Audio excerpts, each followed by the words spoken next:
Sri Sai Satcharitra, chapters 16 and 17. Quick Brahmagnana. These two chapters relate the story of a rich gentleman who wanted Brahmagnana quickly from Sai Baba. Preliminary. The last chapter described how Mr. Cholkar's vow of small offering was completed and accepted. In that story, Sai Baba showed that he would accept with appreciation any small thing offered with love and devotion, but if the same thing was offered with pride and haughtiness, he would reject it. Being himself full of Sachidanand, existence, knowledge, and bliss, he did not care much for more outward formalities, but even if someone is offering a meek and humble spirit, the same was welcomed and he accepted it with pleasure and avidity. In fact, there is no person more liberal and benevolent than a Sadguru like Sai Baba. He cannot be compared to the Chintamani jewel, the philosopher's stone which satisfies desires, the Kalpataru, the celestial tree which fulfills our desires, or the Kamadhenu, the celestial cow which yields what we desire, for they give us only what we desire.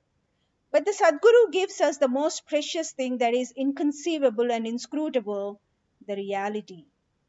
Now let us hear how Sai Baba disposed of a rich man who came to him and implored him to give him Brahmagnana.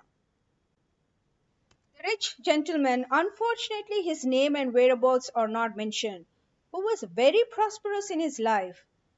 He had amassed a large quantity of wealth, houses, fields, and lands, and had many servants and dependents. When Baba's fame reached his ears, he of anything, and so he would go to Shirdi and ask Baba to give him Brahmagnana, which, if he got, would certainly make him more happy. His friend dissuaded him, saying, "It is not easy to know Brahman, and especially so for an avaricious man like you, who is always engrossed in wealth, wife, and children. Who will, in your quest of Brahmagnana, satisfies you when you don't even give a paise in charity?" Not minding his friend's advice, the fellow engaged a return journey tanga and came to Shirdi. He went to the masjid, saw Sai Baba, fell at his feet, and said, "Baba, hearing that you show the Brahman to all who come over here without any delay, I have come here all the way from my distant place.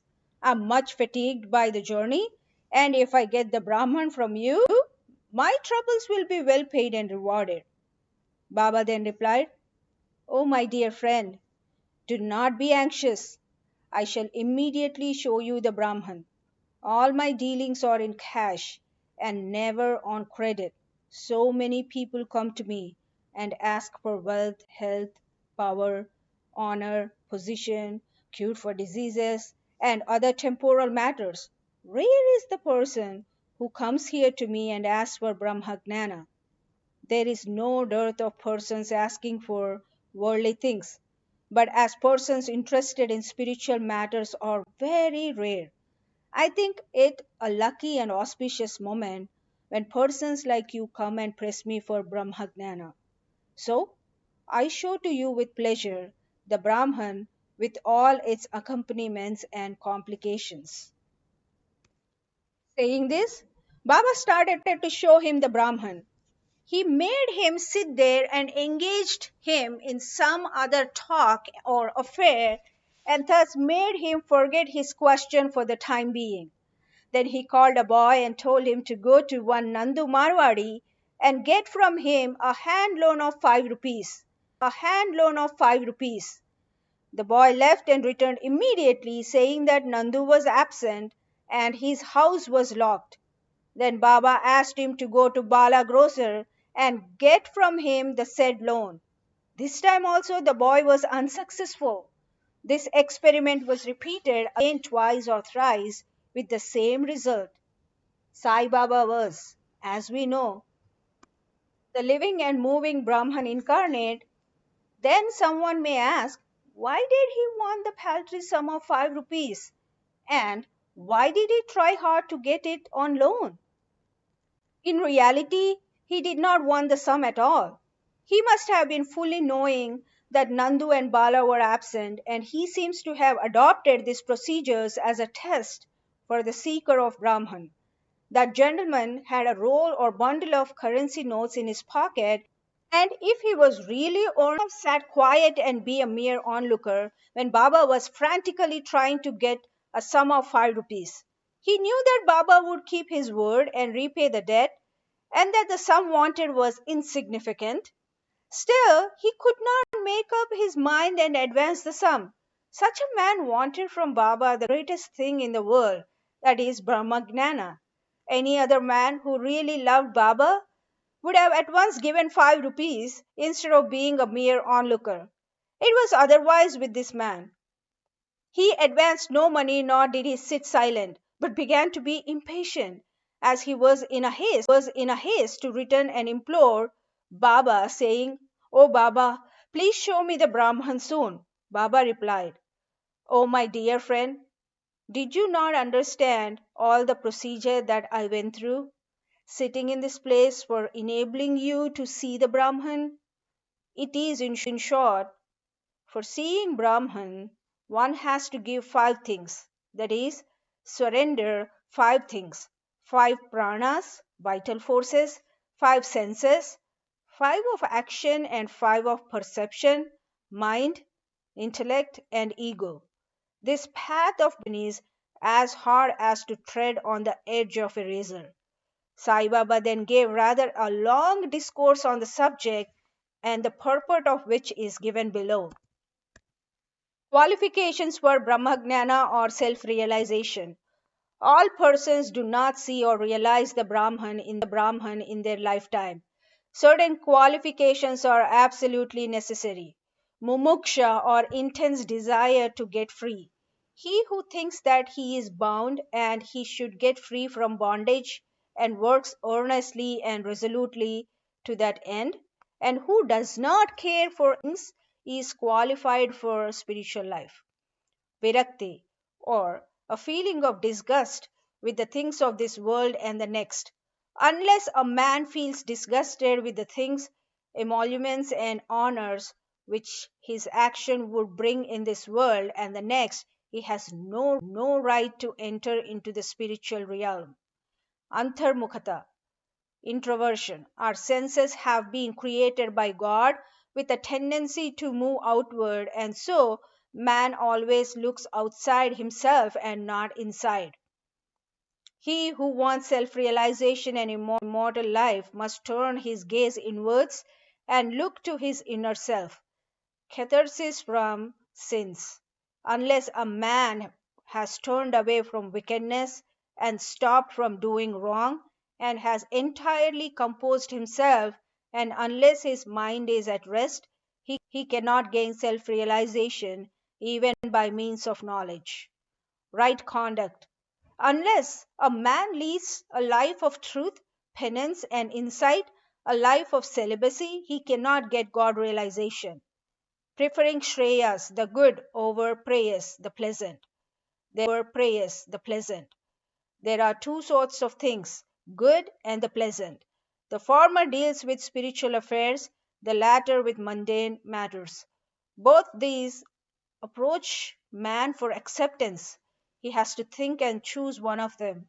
The wise man prefers the good to the pleasant, but the unwise, through greed and attachment, chooses the pleasant.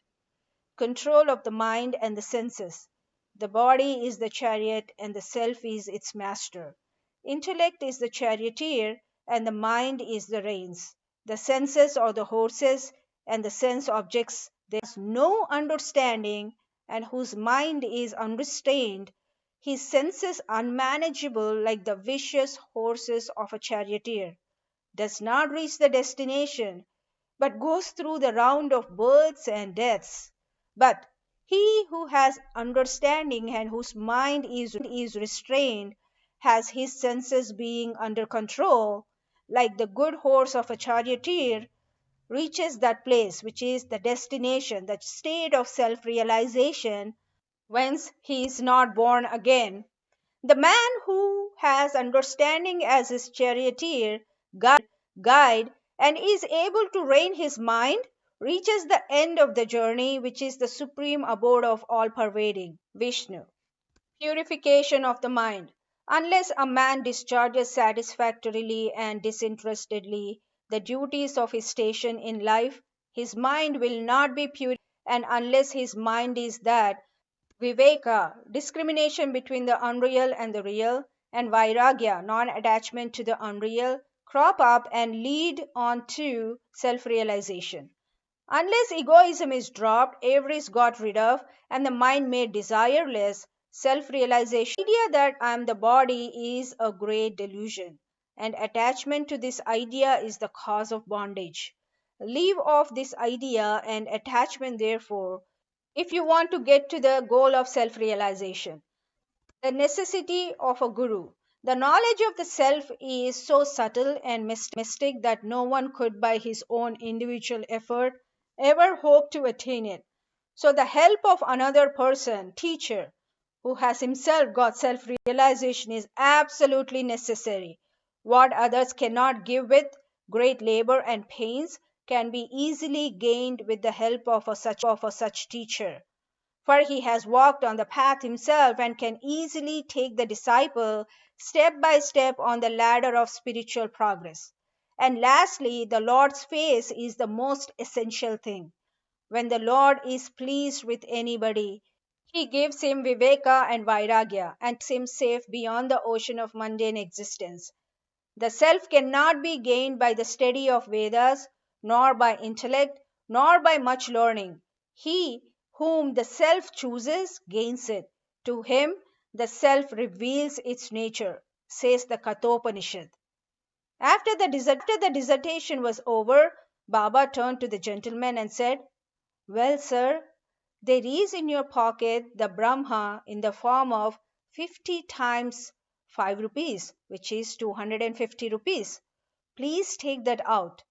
The gentleman took out from his pocket the bundle of found on counting them that there were 25 notes of 10 rupees each.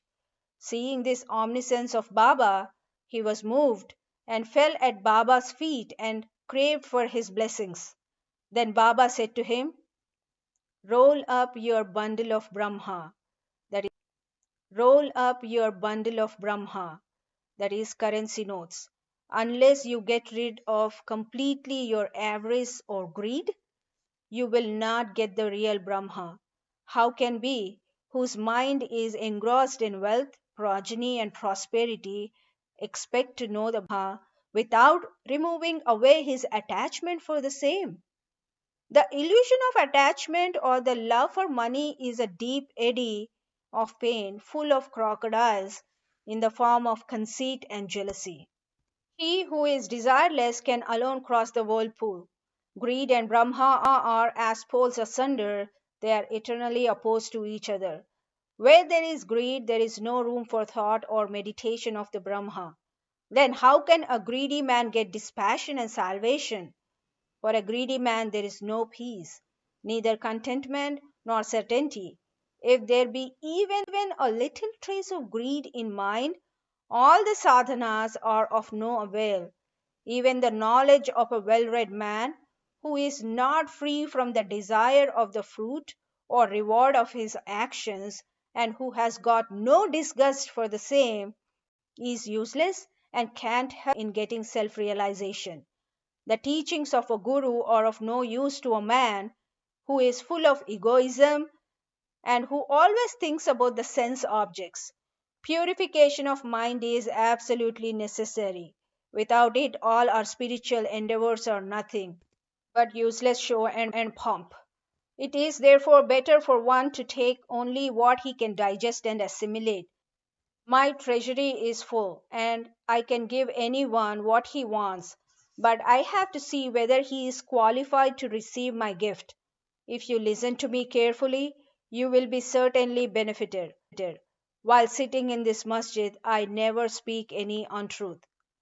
When a guest is invited to a house, all the members of the household and other friends and relations that happen to be present are entertained along with the guest.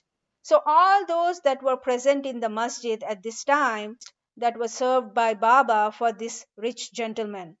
After getting Baba's blessings, one and all, including the gentleman, left the place quite happy and contented. Special characteristics of Baba.